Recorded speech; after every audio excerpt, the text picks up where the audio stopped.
ನಮಸ್ಕಾರ. ಇದು ಸುದ್ದಿ ವಿಶ್ಲೇಷಣೆ. ನಾನು ಶಶಿಧರ್ ಭಟ್. ಇದು ನನ್ನ ಡಿಜಿಟಲ್ ವಾಹಿನಿ ಸುದ್ದಿ ಟಿವಿ. 2 ದಿನಗಳ ಹಿಂದೆ ಅಮೆರಿಕಾದಲ್ಲಿ ನಡೆದ ಒಂದು ಸಮಾವೇಶ. ಆ ಸಮಾವೇಶದಲ್ಲಿ ರಾಷ್ಟ್ರೀಯ ಸ್ವಯಂ ಸೇವಕ ಸಂಘದ ನಂಬರ್ 2 ದತ್ತಾತ್ರೇಯ ಹೊಸಬಾಳೆಯವರು ಪಾಲ್ಗೊಂಡಿದ್ದರು.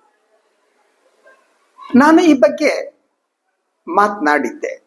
ನೀವು ನನ್ನ ಯೂಟ್ಯೂಬ್ ಚಾನಲ್ಗೆ ಹೋಗಿ ಅದನ್ನು ನೋಡಬಹುದು. ದತ್ತಾತ್ರೇಯ ಹೊಸಬಾಳೆಯವರು ಹೇಳಿರುವುದು ಎಷ್ಟು ಸತ್ಯ ಅನ್ನೋದ್ರ ಬಗ್ಗೆ ಕೂಡ ನಾನು ಮಾತನಾಡಿದ್ದೆ.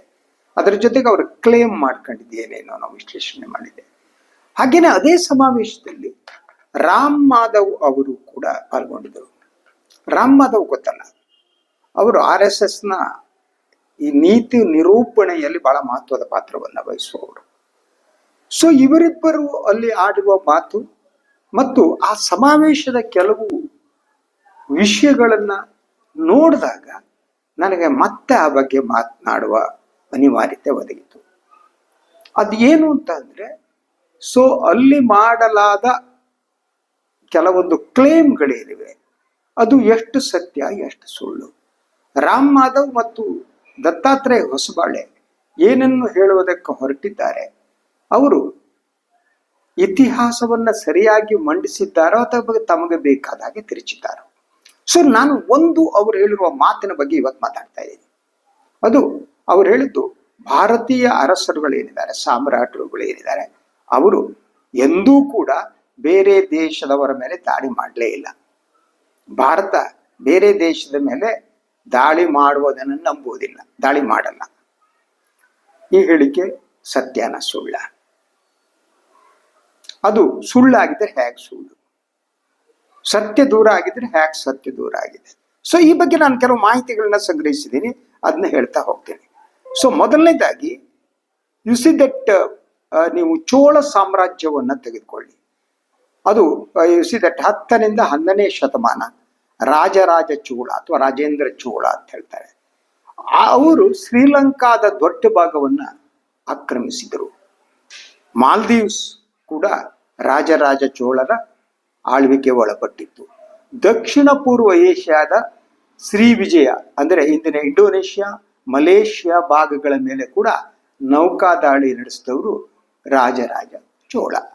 ಅಂಡಮಾನ್ ನಿಕೋಬಾರ್ ಸುತ್ತಮುತ್ತ ಬಿಸಿ ಸಮುದ್ರ ಏನಿದೆ ಅದರ ಮೇಲೆ ಕೂಡ ಅವರಿಗೆ ನಿಯಂತ್ರಣ ಇತ್ತು.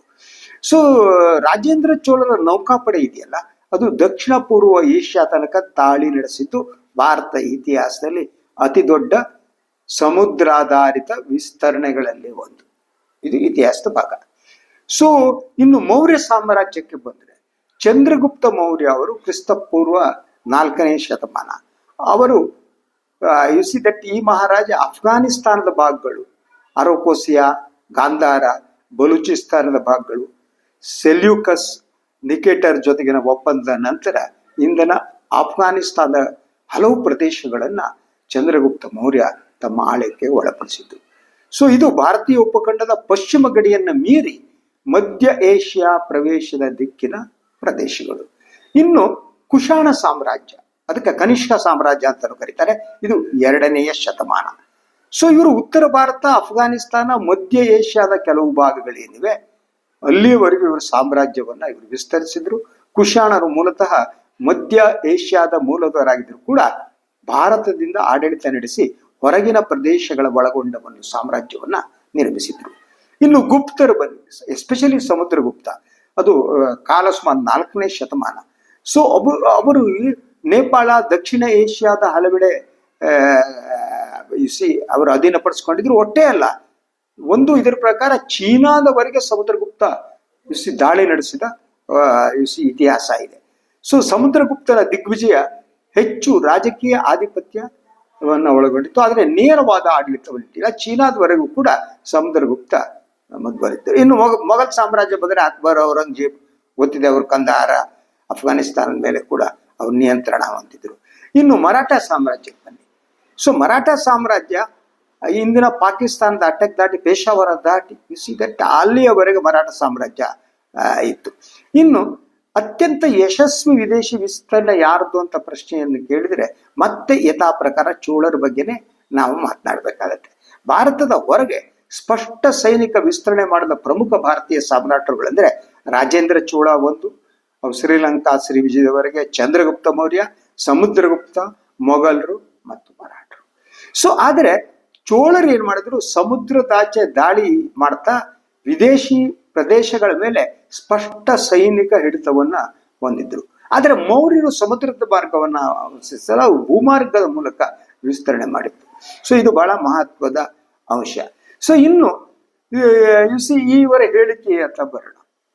ಇದು ಹೇಗೆ ಅಂತಂದ್ರೆ, ಭಾರತೀಯರು ಎಂದೂ ಬೇರೆಯವರ ಮೇಲೆ ದಾಳಿ ಮಾಡಿಲ್ಲ ಅನ್ನೋದು ಅತಿ ಸರಳೀಕರಿಸುವ ಸುಳ್ಳು ಹೇಳಿಕೆ. ಆಯ್ತಾ? ಭಾರತದ ರಾಜರು ಎಂದಿಗೂ ಬೇರೆ ರಾಜರ ಮೇಲೆ ದಾಳಿ ಮಾಡಲಿಲ್ಲ ಅಂತ ಸಾರ್ವತ್ರಿಕವಾಗಿ ಹೇಳೋದೇನಿದೆ ಅದು ಐತಿಹಾಸಿಕ ತಪ್ಪು. ಅದೇ ಸಮಯದಲ್ಲಿ ಭಾರತೀಯ ಇತಿಹಾಸವೆಲ್ಲ ವಿದೇಶ ಆಕ್ರಮಣೆಯಿಂದ ತುಂಬಿತ್ತು ಅಂದ್ರೆ ಇಲ್ಲ, ದಟ್ ಇಸ್ ಟ್ರೂ. ಆದ್ರೆ ನನಗೆ ಲಿಸ್ಟ್ ಕೊಟ್ಟಿದೆ ಯಾವ್ಯಾವ ಮಹಾರಾಜರು ಎಲ್ಲೆಲ್ಲಿ ದಾಳಿ ಮಾಡಿದ್ರು ಅಂತ. ಸೊ ಭಾರತದ ಉಪಖಂಡದಲ್ಲಿ ಏನಿದೆ, ಸೊ ರಾಜ್ಯಗಳು ಅವರ ನೀತಿ, ಅವರ ಆಡಳಿತ ವಿಧಾನ ಎಲ್ಲ ಒಂದೇ ರೀತಿ ಇರಲಿಲ್ಲ ಅಂತ. ಕೆಲವರು ರಕ್ಷಣಾತ್ಮಕವಾಗಿ ಆಡಳಿತವನ್ನು ನಡೆಸ್ತಿದ್ರು, ಕೆಲವರು ವ್ಯಾಪಾರ ಕೇಂದ್ರಿತವಾಗಿ ಆಡಳಿತ ಮಾಡ್ತಾ ಇದ್ರು, ಕೆಲವರು ಸ್ಪಷ್ಟ ಸಾಮ್ರಾಜ್ಯ ವಿಸ್ತರಣೆಯನ್ನ ಮಾಡ್ತಾ ಇದ್ರು. ಸೊ ಅದರಿಂದ ಇತಿಹಾಸವನ್ನ ತಿರುಚುವ, ಸುಳ್ಳು ಹೇಳುವ ಕೆಲಸವನ್ನ RSS, ಸಂಘ ಪರಿವಾರ, BJP ಮಾಡ್ತಾ ಬಂದಿದೆ. ಸೊ ನೀವು ಯಾವುದೊಂದು ಸುಳ್ಳುಗಳನ್ನ ಭಾರತ ನಾವು ಸಂತರ ದೇಶ ಎಲ್ಲ ಸುಳ್ಳು. ಮಹಾರಾಜಗಳು ಅವರ ಸಂಸ್ಕೃತಿ ಅನ್ನೋದೇ ವಿಸ್ತರಣೆ. ಹಾಗಿದ್ರೆ ಯಾಕೆ ಈ ಹೇಳಿಕೆ ಬರುತ್ತೆ? ಇಂಥ ಹೇಳಿಕೆನ RSS, ಸಂಘ ಪರಿವಾರ, BJP ಯಾಕೆ ಮಾಡುತ್ತೆ? ಸೊ ಇಂತಹ ವಾಕ್ಯಗಳು, ಹೇಳಿಕೆಗಳೇನಿವೆ ಅದು ಭಾರತೀಯ ನಾಗರಿಕತೆ ಮೂಲತಃ ಆಕ್ರಮಣಕಾರಿ ಅಲ್ಲ ಅಂತೇಳಿ ಸಾಂಸ್ಕೃತಿಕ ಮತ್ತು ರಾಜಕೀಯ ಸಂದೇಶ ನೀಡೋದಕ್ಕೆ ಯತ್ನ ಮಾಡ್ತಾರೆ. ಆದರೆ ಅದು ಸುಳ್ಳು. ಸೊ ಎಲ್ಲ ನಾಗರಿಕತೆಗಳು ಕೂಡ ಮೂಲತಃ ಆಕ್ರಮಣಕಾರಿಯಾಗಿ ಇರ್ತವೆ. ಏನು ಮಹಾರಾಜರ ಸಂಸ್ಕೃತಿ ಇರುತ್ತಲ್ವಾ, ಸಾಮ್ರಾಟರುಗಳು ಅವರು ದಾಳಿ ಇಲ್ದನ ಕೂತ್ಕೊಂಡು ಮನೇಲಿ ಕೂತ್ಕೊಂಡು ಜಪ ಮಾಡ್ತಾ, ರಾಮನ ಪೂಜೆ ಮಾಡ್ತಾ ಕೂತಿರಲಿಲ್ಲ ಇತಿಹಾಸದಲ್ಲಿ. ಆದರೆ ಇವರು ಹೇಳೋದೇನು ಅಂತಂದ್ರೆ ಸುಳ್ಳು ಅಂತ. ಇನ್ನು ಬಹಳ ಸ್ಪಷ್ಟವಾಗಿ ಹೇಳಿದ್ದಾರೆ, ತಪ್ಪು ಹೇಳಿಕೆಗಳು ಯಾವುದು RSSನವರು, ಸಂಘ ಪರಿವಾರದವ್ರು ನೀಡೋದು. ಒಂದು, ಭಾರತದ ರಾಜರು ಎಂದಿಗೂ ಬೇರೆ ದೇಶಗಳ ಮೇಲೆ ದಾಳಿ ಮಾಡಿಲ್ಲ, ಸುಳ್ಳು, ದಾಳಿ ಮಾಡ್ತಾ ಇದ್ದಾರೆ. ಇನ್ನು ಯಾವ್ದಾವ್ದು ಗಮನಿಸಬೇಕು ಅಂತ ಅಂದ್ರೆ, ಸೊ ಇಂದಿನ ದೇಶ ಎಂಬ ಕಲ್ಪನೆ ಇದೆಯಲ್ಲ, ಅದು ಪುರಾತನ ಮತ್ತು ಮಧ್ಯಯುಗದ ರಾಜ್ಯಗಳ ಗಡಿಗಳು ಒಂದೇ ಆಗಿರಲಿಲ್ಲ. ಆವಾಗ ಇಡೀ ಇಂಡಿಯಾದ ಒಂದು ಕಲ್ಪನೆ ಕೂಡ ಬಹಳ ಸ್ಪಷ್ಟವಾಗಿ ಇರಲಿಲ್ಲ. ರಾಜರುಗಳಿದ್ರು, ಆಡಳಿತ ನಡೆಸ್ತಾ ಇದ್ರು, ವಿಷಯ ಬಹಳ ಡಿಫರೆಂಟ್ ಆದ ಇದು ಅಂತ. ಹಾಗೆ ನೋಡಿದ್ರೆ ಈ ಪುರಾತನ ಮತ್ತು ಮಧ್ಯಯುಗದಲ್ಲಿನೇ ಶ್ರೀಲಂಕಾದ ಮೇಲೆ ದಾಳಿ ನಡೆದದ್ದು ನಮಗೆ ಮಾಹಿತಿಗಳು ಸಿಗ್ತವೆ. ಅಫ್ಘಾನಿಸ್ತಾನ, ಗಾಂಧಾರ, ಅಲ್ಲಿ ಎಲ್ಲ ಭಾರತೀಯ ರಾಜಕೀಯ ಸಾಂಸ್ಕೃತಿಕ ವಲಯ ಏನಿದೆ ಅದು ವಿಸ್ತರಿಸಿದ್ದಕ್ಕೂ ಕೂಡ ನಮಗೆ ಮಾಹಿತಿಗಳು ಸಿಗ್ತವೆ. ಆದ್ರಿಂದ ಭಾರತದ ಸಾಮ್ರಾಟರು ಎಂದಿಗೂ ಬೇರೆ ದೇಶಗಳ ಮೇಲೆ ದಾಳಿ ಮಾಡಿಲ್ಲ ಅನ್ನೋದು ಸುಳ್ಳು ಸುಳ್ಳು ಸುಳ್ಳು. ದತ್ತಾತ್ರೇಯ ಹೊಸಬಾಳೆಯವರು ಸುಳ್ಳು ಹೇಳ್ತಿದ್ದಾರೆ, ರಾಮ್ ಮಾಧವ್ ಅವರು ಸುಳ್ಳು ಹೇಳ್ತಿದ್ದಾರೆ. ಹಾಗಿದ್ರೆ ಸತ್ಯ ಯಾವುದು?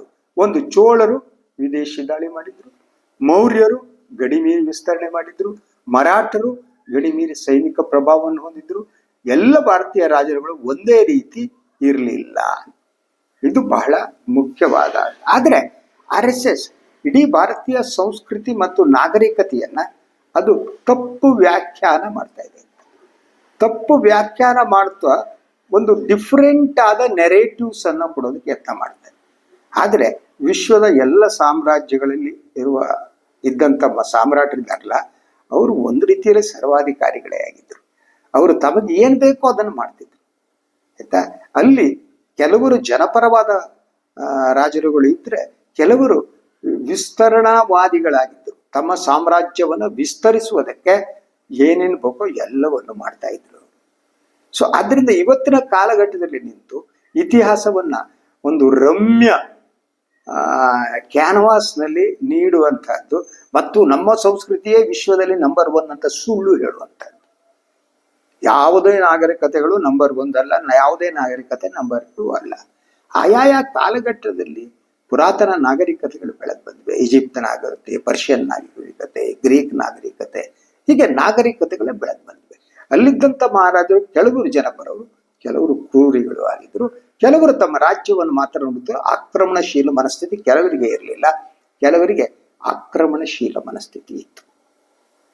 ಸೊ ಆದ್ರಿಂದ ನೀವು ಯಾರ RSS BJPಯವರ ಮಾತುಗಳನ್ನು ಕೇಳುವಾಗ ಅದನ್ನ ಸತ್ಯದ ನಿಕಷಕ್ಕೆ ಒಳಪಡಿಸ್ಬೇಕು.